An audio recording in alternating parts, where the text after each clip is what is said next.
This time,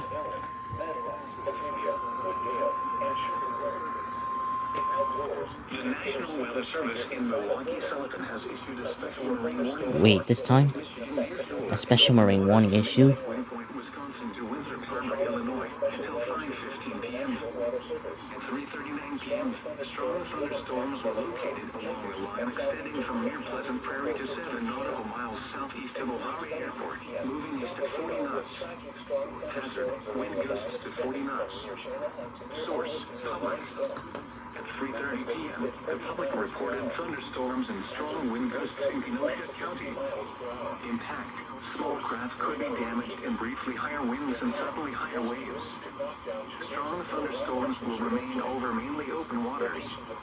A tornado watch remains in effect until 6 p.m. for southeastern Wisconsin and adjacent waters of Lake Michigan. Move to safe harbor until hazardous weather passes. Move to safe harbor immediately as gusty winds and high waves are expected.